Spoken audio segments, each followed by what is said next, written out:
Hello and welcome to Opposites React. I'm Ashley. I'm Whitney. And today we will be listening to The Island by Paul Brady, who is apparently one of Ireland's best singer-songwriters. Woohoo! I'm excited for this. I can't wait to see what that has to bring us. Yes, and this video is brought to you by Dermot from Oxford. Yes, Dermot on 3, 1, 2, 3, Dermot! Dermot! Sorry, I'm a little late to the game. I only slept for 2 hours last night, and so I'm just out of it. Dermot complimented my hair on the Love Music Part 2 video, and I'm not sure how that looked. I'm sure but it was thank fabulous. you for the compliment. Yes. Dermot. All so, right. Anyway, let's see what Paul Brady has in store for us.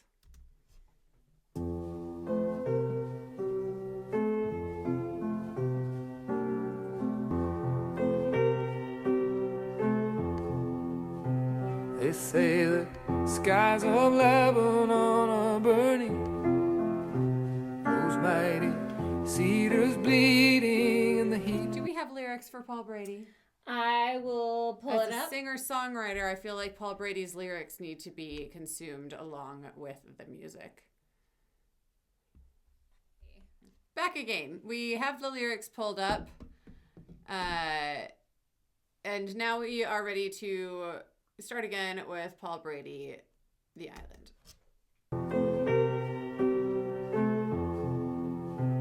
They say the skies of Lebanon are burning, those mighty cedars bleeding in the heat. And they're showing pictures on the television, women and children dying in the street. Now we're still at it in our own place, still trying to reach the future through the past, still trying to carve tomorrow from a tombstone. But hey, don't listen to me, 'cause this wasn't meant to be no sad song. We've heard too much of that before.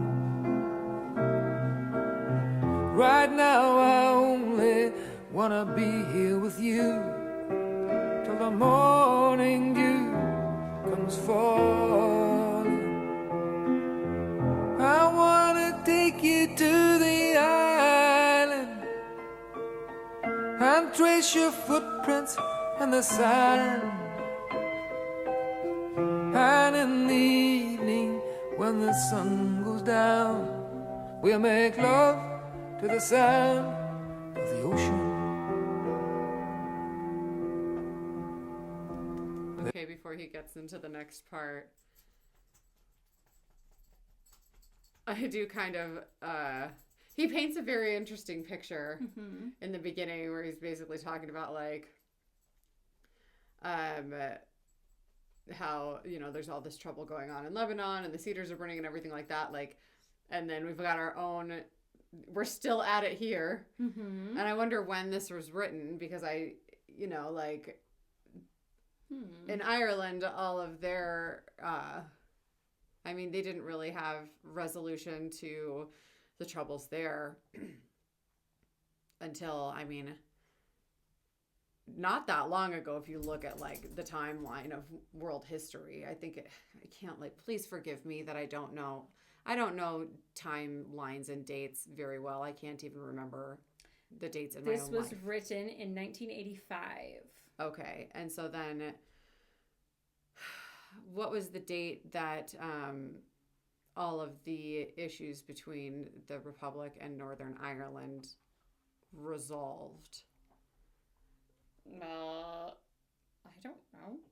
I mean, I feel like that was still going on into my somewhat youth. I mean, like, the Cranberries were writing songs about it, like.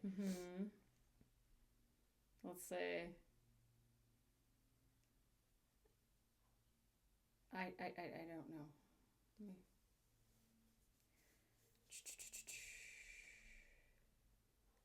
There was a lot of significant political development in Ireland in 1985. My Google search was the wrong one. So I just said, what was happening in 1985? But that's when it was written. Okay. But anyway, there's a lot of political turmoil, in Ireland in 1985 at that time. So it's just interesting that he's referring to political turmoil in Lebanon, saying, oh, we still got it going on here, which obviously Ireland has a very tumultuous history.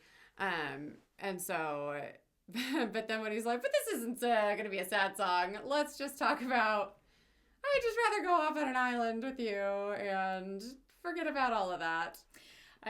When he said, like, this isn't going to be sad, I was like, really? That's my exact thought. Richard. All right, we're going to have a Richard cameo. Hello. But the illustration, like the graphics that are going on with it, I think are pretty cool. They've got some really cool aspects. It almost looked like at the graveside, as people were lifting up their umbrellas, it almost looked like they were lifting up firearms. And then they turned into umbrellas. Yeah, I thought that was really cool. Yeah, the visuals there are, the imagery there is poignant. Yes. But yeah, especially when you're saying it's not going to be a sad song, and he's looking into the camera with maybe the most morose face I have ever seen. I do like the simplicity of it, though. Yes, it's a very simple song, but the imagery and then the lyricism of it tells a very great story. They're raising banners over. They're raising banners over by the markets, whitewashing slogans on the shipyard wall, witch doctors praying for a mighty showdown. No way our holy flag is gonna fall. Up here we sacrifice our children to feed the worn-out dreams of yesterday, and teach them dying will lead us into glory. But hey, don't listen to me, 'cause this wasn't meant to be no sad song. That line is so good, where he's basically saying, we sacrifice our children to feed them worn out dreams of yesterday, and teach them dying will lead us into glory. I loved that. And not much has changed. No, it's the same. Yep. Every generation is still the same. We're gonna keep teaching. You can follow your dreams. Yes. And yeah, and the worn out dreams of yesterday. Like every generation just thinks that it was so much better before. Like. Well, yeah, I think it's the common theme is everybody is longing for the times before, right? Honestly, I think the times before you become an adult and are actually alerted to what's happening. Yeah. But then I read this thing where it's like the common theme of all youth is rebellion. So regardless of what side your family leans towards or what is popular, the youth are going to do the other way. The youth are going to go the other way. And because that's the theme. Well, they rebel against what is there. That's the push and pull of generations too, because basically the generation that is aging is grasping toward the thing that they long for and the thing that they remember in their youth, the nostalgic feelings of what made them happy growing up, right? And then the generation coming up is almost pushing back against that. And so it's this constant butting of heads. Which isn't that kind of sad? Where you're like, wait, this is I'm sacrificing. This is all the things that I want for you out of love, when it's, I don't know, I think it's kind of funny, but then the youth are like, nah, I don't want it. I don't want it. Well, I do think that it's a sound lesson for us as we age to maybe remember, in the words of Eckhart Tolle, to be present. To remember the value of presence and to not long for things in the past. Those are gone. To not be anxious about the things in the future. Those have not arrived. To focus on the present. At present, what is my current life situation? What is, and if you look at the present moment, I have no problems. Yeah. At the present moment, I'm filming videos with my sister and having a great time. In the present moment, I don't need to long for anything. Yes. And that's lost on a lot of people. And that battle won't happen if people can remain focused on the present. Mm-hmm. It's a difficult and tall order for many people. Mm-hmm. Yeah. But if that's something that more people could focus on and eventually get better at, maybe that constant push back between generations wouldn't be as pervasive. Maybe. Anyway. All right. Well, we digress. Continuing on with this lovely song that isn't meant to be sad. I do love the Irish sense of humor. Well, this isn't meant to be a sad song anyway. You know, our dad always used to. This is not meant to be sad, but I'm going to continue on this path of talking about things that are not so pleasant. I always, our dad lived in Ireland for a couple years. And he would always sing us Irish folk songs. And I always think of well, it's hang me from the gooseberry tree, when I think about the Irish sense of humor. Mm-hmm. For those of you who are not familiar with that song, it was a man who was giving his final request before he was sentenced to death. And he was requesting to be hung from the gooseberry tree, which was just a bush. Mm-hmm. So he couldn't possibly be hung from the gooseberry tree. So his final request was to be hung from a tree that he couldn't possibly die from. So anyway, yes, it reminds me of, you know what I mean? Like that's that kind of Irish wit. Anyway. 'Cause this wasn't meant to be no sad song. I've sung too much of that before. Right now I only wanna be here with you till the morning dew comes falling. I wanna take you to the island and trace your footprints in the sand. And in the evening, when there's no one around, we'll make love to the sound of the ocean.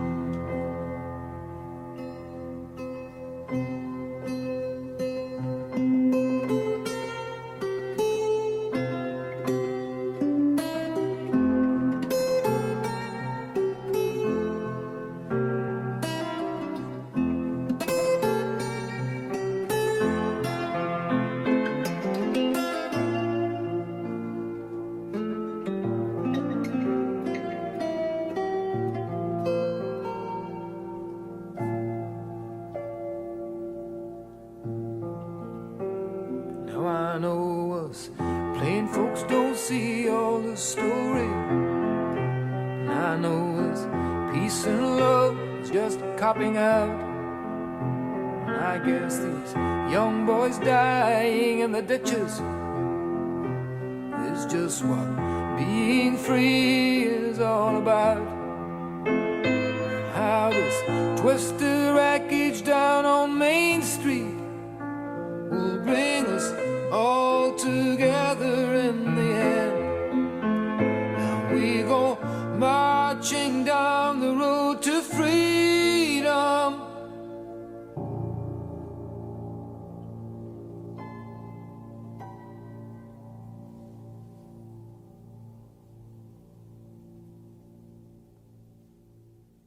Ooh, he leaves you on a cliffhanger, doesn't he?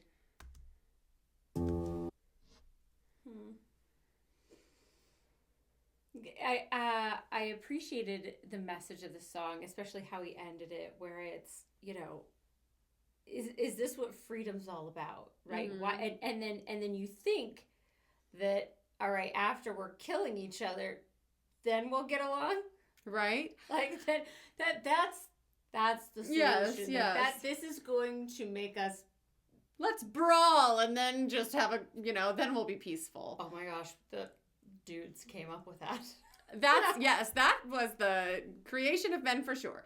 And the imagery of basically like it takes the little girl's balloon and then shows all of these displays of like, it was interesting because it kept kind of morphing between nature and war. Mm-hmm. And I kept thinking to myself, like, oh, like,